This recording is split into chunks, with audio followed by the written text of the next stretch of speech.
प्रिय विद्यार्थियों, नमस्कार। नावांकुर डिजिटल में आपका पुनः स्वागत है।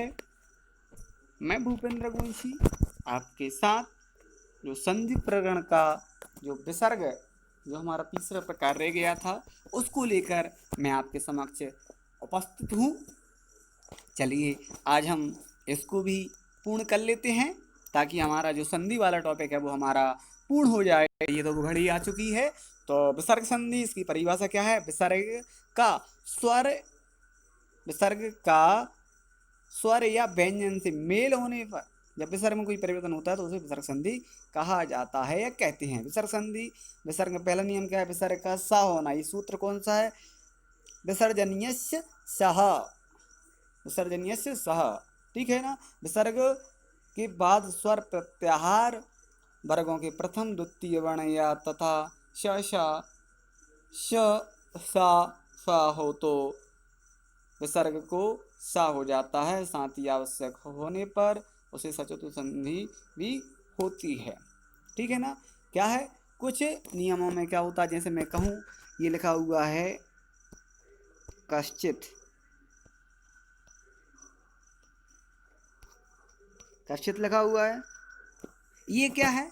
ये दोनों हैं। अब बात है ये दोनों में चलती है। ये अगर हम इस प्रकार कर देते हैं, इसको किस प्रकार, कस प्लस चित, क्योंकि यहाँ पर हमारा जो लग रहा है नियम कौन सा लग रहा है? एक तो सचतु संधि का भी लग रहा है हमारा, ठीक है। यहाँ पर एक व्यंजन संधि का भी जो प्रकार है, नियम का है, वो भी लग रहा है। तो इस हिसाब से ये कस प्लस चित होगी। मतलब जो हमारा सीटी वाला सा है वो किस में बदलेगा? सरौते वाले सा में बदलेगा, ठीक है ना। तो ये क्या है, वहां पर आपको ऑप्शन पर भी ध्यान रखना है कि किस प्रकार के ऑप्शन दिए गए हैं, ठीक है ना। उनके अनुसार ही आपको क्या करना है? संधि को करना है। अगर अब बारी आ रही, ये तो होगी व्यंजन संधि, इस प्रकार करेंगे तो व्यंजन संधि हो जाएगी, ठीक है। और अगर इसको हम इस प्रकार से करते हैं, किस प्रकार से? इसको अगर हम इस प्रकार से करते हैं, ये लगा दी हमने विसर्ग प्लस चित, तो ये बन गई विसर्ग संधि, ठीक है ना। पहला वर्ण होगा वो कैसा होगा? विसर्ग होगा। इसके बाद स्वर या व्यंजन वर्ण आएगा, उससे मेल होने पर जो विकार उत्पन्न होगा विसर्ग में, उसे व्यंजन संधि कहा जाएगा, ठीक है ना। तो इसमें आपने देख लिया। तो इसके लिए क्या बताया जा रहा है आपके लिए बताया जा रहा है इसमें कि विसर्ग के बाद प्रथम द्वितीय, प्रथम वर्ण होगा या द्वितीय वर्ण होगा या हमारे उस व्यंजन कहें श होगा या श होगा या श, ठीक है ना। तो वो किस में बदल जाएगा? ये हमारा सा में बदल जाएगा या सिटी वाले सा में बदलेगा, ठीक है ना। चलिए अब हम देख लेते हैं कैसे। जैसे देखिए लिखा हुआ है हमारा, तो हम पॉइंटर ले लेते हैं। तो ये लिखा है नमः प्लस्ते, तो ये क्या है? नमस्ते। बना कि नहीं बना? ठीक है ना। तो देखिए यहाँ पर बन गया कि नहीं बन गया? सही है ना। नमः प्लस्ते क्या बन गया हमारा? नमस्ते। यहाँ पर क्या बन गया हमारा? विसर्ग को किस में बदल दिया है? सा में बदल दिया गया है, ठीक है। तो दूसरी चीज,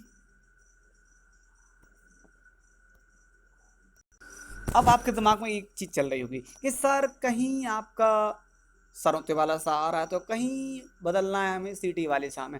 तो यहाँ पर आपको याद आ जाना चाहिए इनके उच्चारण स्थान। देखिए ता और सरौते वाले सा का उच्चारण स्थान एक ही होता है। वो क्या होता है? लिर तुलसा नाम, लिर तुलसा, तू आ गया मतलब ता आ गया, सा सरौते वाला, ठीक है ना।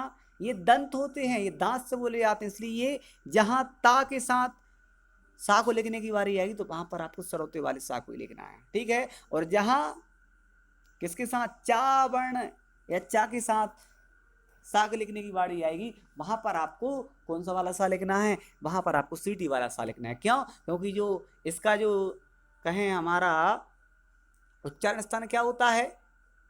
इचु ईसानाम, ठीक है ना। यही होता है कि नहीं होता है? चा बोला जा रहा है, वहीं से हमारा सा बोला जा रहा है, इसलिए जब मेल करते समय ये बात आपको ध्यान रखना होगी कि कहाँ पर सिटी वाला सा आएगा, कहाँ पर जब हम मेल करके लिखेंगे तो ये। और दूसरी चीज ये है कि जो विसर्ग का बहुत अच्छी बात यह है कि जब हम विच्छेद करेंगे तो वहां पर हमेशा मुख्यतः क्या रहेगा? हमारा जो सा और श इनमें क्या बदलाया जाएगा, इनमें क्या रहेगा हमारा, इनको जब हम विच्छेद करेंगे तो इनके स्थान पर क्या आ जाएगा, विसर्ग आ जाएगा। चलिए जैसे लिखा हुआ है नमस्ते नमः प्लस्ते बालकः तरति तो बालकस तरति, इतः ततः इतस्ततः रामः तिष्ठति रामस्तिष्ठति। देखिए निहि प्लस चला निश्चलः, कहा प्लस चित कश्चित, देखिए इस पर ये भी हमने चर्चा की थी, वही आ गया। सरह प्लस छेदा सरश्छेदः, ठीक है।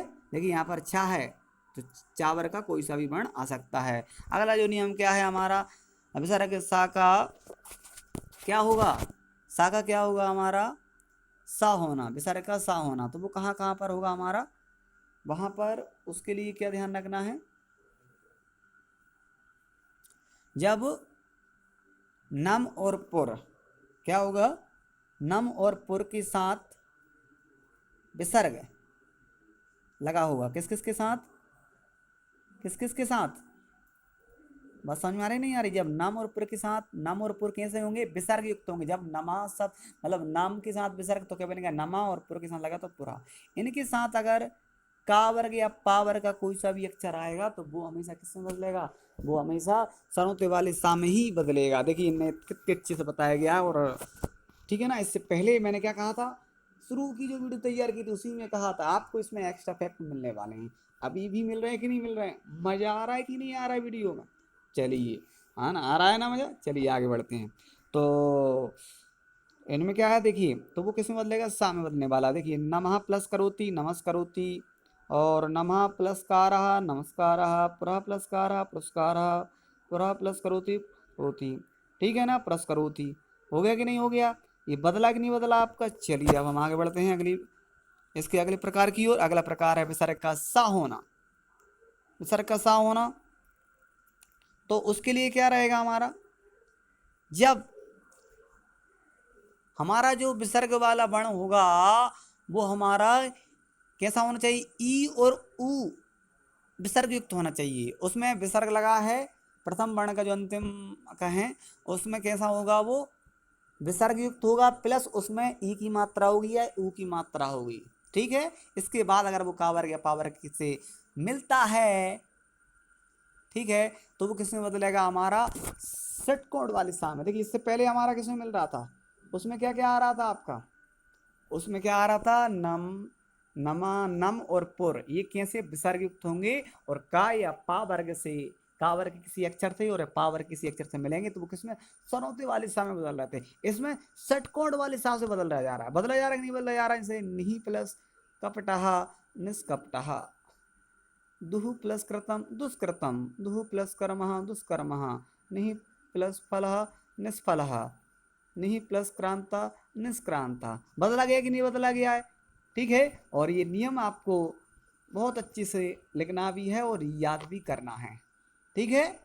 चलिए ये केवल ये मानकर नहीं पढ़ना है आपको, ये केवल संस्कृत है कि हमें 10th के बाद ही काम में नहीं आने वाली। देखिए जो व्याकरण है वो जब तक पढ़ेंगे तब तक आपके काम में आने वाली है, ठीक है ना, जब तक सीखेंगे तब तक आपको सिखाने वाली है ना। इसलिए आपको इसको अच्छे मन से पढ़ना है, क्योंकि जो हिंदी है वो संस्कृत से ही उत्पन्न हुई है, क्योंकि जो संस्कृत है वो सही भाषाओं की जननी मानी जाती है ना। तो इसलिए अगर आप इसकी कर लेते हैं अच्छी तो आपको हिंदी की पढ़ना ही नहीं पड़ेगी, मतलब ज़्यादा उसमें मेहनत करनी नहीं पड़ेगी अगर इसकी आप पढ़ लेती हैं तो चलिए हम आगे बढ़ते हैं, इसका अगला प्रकार की ओर पढ़ते हैं। जो अगला प्रकार है हमारा विसर्ग का सा होना, ठीक है। ये चूंकि रिपीट हो गया है, अभी यार हमने कर लिया और फिर से ये उसी का फिर से रिपीट हो गया है पीपीटी, इसका पीपीटी। चलिए हम अगला इसका प्रकार पढ़ते हैं। अगला क्या है हमारा विसर्ग का सा का रू का उ और गुण हो जाना या पूर्ण रूप हो जाना। देखिए हमने जब आपको पूर्ण रूप संधि पढ़ा रहे थे उस समय हमने ये चीज़ आपको बहुत अच्छे से बताई थी कि जब ओ की मात्रा के बाद अपग्रह चिन्ह होगा, ठीक है ना, तो वो ओ की मात्रा को विसर्ग में बदल देना है और आपका अपग्रह मतलब जो अपग्रह चिन्ह है वो अ में बदल जाएगा। तो वहां पर आपको पूर्ण रूप की जगह आपको क्या बनाना है, विसर्ग बनाना है।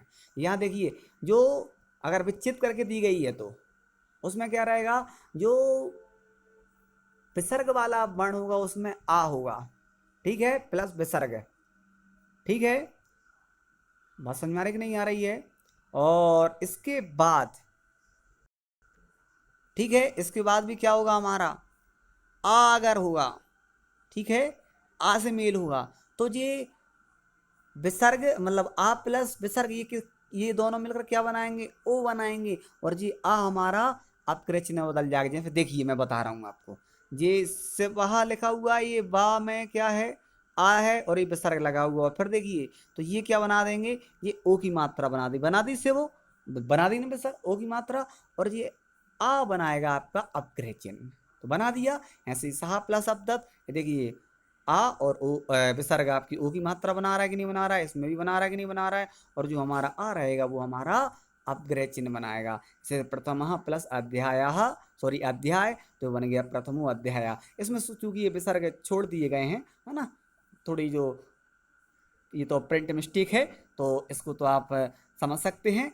तो मैं समझ सकता हूँ ये बहुत अच्छे से आपको समझ में आ रहा है, और मैं पूरी कोशिश कर रहा हूँ आपको समझाने का, और आप भी पूरा प्रयास कर रहे हैं समझने का। तो चलिए हम इसकी अगले प्रकार को पढ़ लेते हैं। तो हमारा जो अगला प्रकार है, विसर्ग सा को रू का उ गुण होना, ये सूत्र कौन सा है, हसीचा, ठीक है ना। इसमें क्या रहेगा हमारा, इसके लिए देखो पहला जो वर्ण रहेगा वो कैसा रहेगा, आ रहेगा, और वो विसर्ग युक्त रहेगा, तो वो हमेशा क्या बनाएगा, ओ ही बनाएगा। देखिए जो अभी यार अपन जो ये अभी अपन ने जो पढ़ा था, कौन सा वाला, ये पूर्व रूप होना, ठीक है ना, इसका जो सूत्र पढ़ ही लिया था अपन ने, ठीक है ना। एक मिनट, इसका नाम मैं बताना भूल गया था, इसका नाम क्या बताया, सूत्र का क्या है, अतो रोर प्लोताद प्लूते, अतो रोर प्लूताद प्लूते, ये सूत्र है इसका, ठीक है ना। तो चलिए आगे हम पढ़ते हैं। तो ये क्या है, यहाँ पर क्या होगा, गुण होगा। यहाँ पर क्या होगा, देखिए वही आ और विसर्ग ओ में बदल रहा था, वहां ही बदल रहा है, यहाँ ही बदल रहा है, बस वहां पे क्या हो रहा था, प्लस के बाद क्या आ रहा था, आ रहा था। यहाँ क्या आएगा, तीसरा चौथा या पांचवा वर्ण होगा, या रा ला वा, ये क्या होते हैं आपके अंतस्थ व्यंजन होते हैं कि नहीं होते हैं।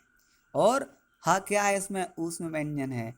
अगर आ और विसर्ग युक्त मतलब अगर वो पहला शब्द का अंतिम वर्ण कैसा होगा, उसमें आ लगा होगा और विसर्ग होगा, और उसके बाद जब उसको जब मेल करा जा रहा होगा उसके दूसरे शब्द का प्रथम वर्ण तीसरा चौथा या पांचवा या 11 अलावा अक्षर होगा, तो वहां पर कौन सा नियम लगेगा, ये विसर्ग सारू ऊ का हो जाएगा, ठीक है ना। तो वहां जो बदलने वाला है वो क्या बदलने वाला है, आपको वहां पर क्या होगा, जो आ और विसर्ग इसमें ओ में बदल जाएगा, ठीक है ना।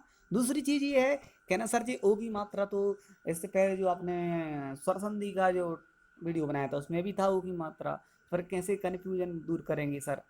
तो उसको लिए ध्यान रखना, उसमें क्या होता था, जो ओ की मात्रा के बाद या कहें ओ की मात्रा के साथ ऊ का उच्चारण होता था। देखिए जैसे मैं बता दे रहा हूँ, लिख के एक लिखा है महोत्सवा, ये क्या लगा हुआ है, महोत्सव, इसको पढ़िए, महोत्सवा महोत्सवा महोत्सवा। देखिए ओ के बाद ऊ का उच्चारण आ रहा है कि नहीं आ रहा है, करके देखिए, आप करके देखिए हो रहा है कि नहीं हो रहा है। चलिए देखिए, और अब इनमें देखिए जरा, तपोवनम तपोवनम तपोवनम, इसमें हो रहा है क्या, इनमें हो रहा है क्या, नहीं हो रहा है। हो रहा है क्या किसी में, बताइए जल्दी। शिवो बंध बालो गच्छति गजो गच्छति रामो वदति, इनमें हो रहा है कि किसी में नहीं हो रहा है। तो जहां पर ओ की मात्रा की बात अगर ऊ का उच्चारण हो रहा होगा वहां पर गुण सर संधि होगी, और जहां पर ओ की मात्रा के बाद ऊ का उच्चारण नहीं हो रहा होगा वहां पर विसर्ग संधि होगी। क्लियर है। तो ये तपोवनम, ये देखिए ये क्या है, ओ की मात्रा विसर्ग में बदल जाएगी, प्लस क्या हो जाएगा, वनम। और देखिए शिव प्लस बंदा, ये शिवो बंदा बन गया कि नहीं बन गया आपका। वाला गच्छति बालो गच्छति गजः गच्छति गजो गच्छति रामः प्लस वदति रामो वदति, ठीक है। तो बात क्लियर हुई। ये मुझे लग रहा है कि ये प्रकार भी आपको बहुत अच्छे से समझ में आ गया है, और किसी प्रकार की आप कोई गलती नहीं करने वाले हैं, ठीक है ना। तो चलिए हम इसके अगले प्रकार की ओर बढ़ते हैं।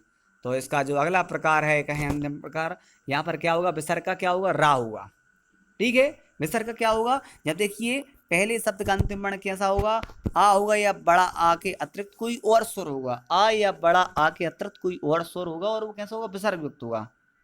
ठीक है ना, तो वो किस में बदलेगा, वो रा में बदल जाएगा।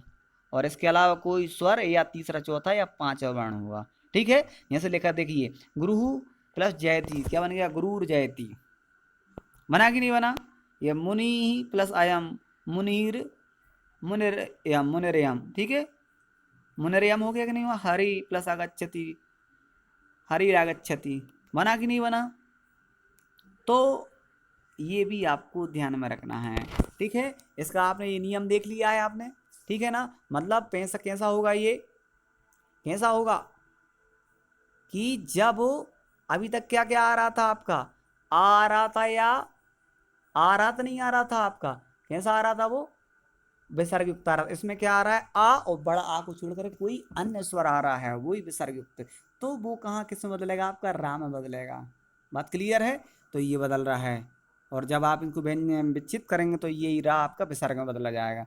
ठीक है ना, तो कुल मिला के बात ये है जो हमने अभी तक जो चर्चा की इस पर, जो विसर्ग संधि के प्रकार पर, तो उसमें मुख्यतः आपको ये, अब मैं इसको संक्षिप्त में कर देता हूँ कि आपको तीनों सा और रा को याद रखना है।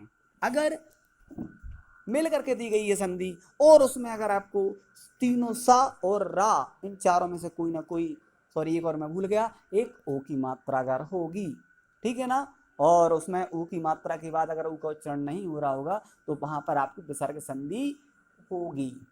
ठीक है, लेकिन आपको उसको विच्छेद करके भी देखना है, क्योंकि कहीं कहीं आपकी क्या होगी, व्यंजन संधि भी हो सकती है, होगी कि नहीं होगी। तो वहां वहां पर भी आपको क्या देखना है, नियम देखना है, करके देखना है, उसको विच्छेद करना है, तभी आपका पूरी तरह से आप श्योर होंगे कि ये बिल्कुल विसर्ग संधि है या इसमें व्यंजन संधि है।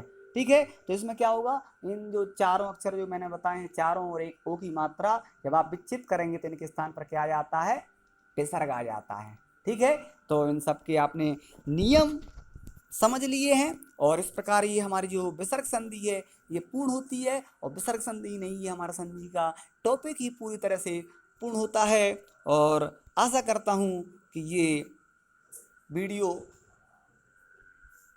आपको बहुत अच्छे से समझ में आई होगी, और अगले टॉपिक के साथ हम फिर मिलेंगे। और इस वीडियो को जैसे भी आपने इसको समझा है, और इसके नोट्स भी आपको बनाना है, ठीक है, ताकि आपको बार बार इस वीडियो को ना देखना पड़े। ठीक है, तो इसलिए आपको, जैसे अगर आपको लग रहा है कि कहीं कहीं जल्दी जल्दी किया गया है, तो उसको क्या करना है, आपको वीडियो को पॉज कर करके भी आपको देखना है। ठीक, चलिए।